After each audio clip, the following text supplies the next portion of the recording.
found you. Buried beneath wood and metal, you were breathing. Just not by our definition. See, pregnant pathogens polluted her pathways. And she sat there waiting for the sun to turn its back, still trapped, stamped and staggered in southern swamp water, overcasted by a household homage. It just wasn't the home that we all knew.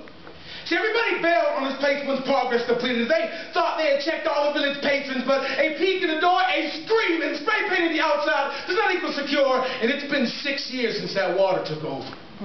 And stories of struggle, where they only scope that they are successful. The rest are buried in the back of our minds like FEMA's failure to fix, and we visit them. To feel like some kind of contributor, like it was Disneyland, and she is buried beneath wood and metal and water that is far long settled. The rides are the people, and we have bought our ticket. So someone tell me, what's the amusement? I met a man named X in the Big Easy. He told me he feels like a wild animal. I said, I wish I could feel the same. He explained that 12 buses are reaching the 9th ward. There are people getting out, taking pictures in front of our house destroyed, trampling all over the dens. Well, I mean, almost that's property.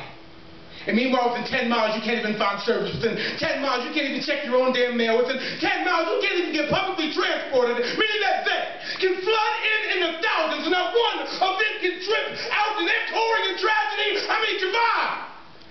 Have you ever been to Poland? Do they go to Auschwitz and take home dime bag packets filled with ass as souvenirs? Or did they go to Rwanda and take wild western sepia tone photos of them dressed in blackface and camouflage? Or did they go to Wounded Knee and Mount Rushmore novelty headdresses? I'd acted surprised, as if I'd never heard of any of this before, from the slave ship captains to the human show gestures, all the way down to those beheadings at Village Square. I've seen this in my history classes. Black and white photos of white women huddled up around a pile of black ears cut off slaves, hanged, smiling. I've seen this as Texas families corral around an electric chair just to feel in charge. I mean, where have we come from? Wow. And there she is, still buried beneath wood and metal and dust that is not yet settled, and she's terrified.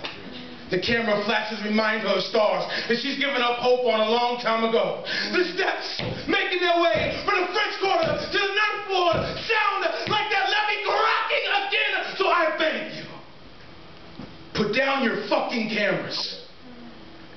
Walk away and stop watching them burn.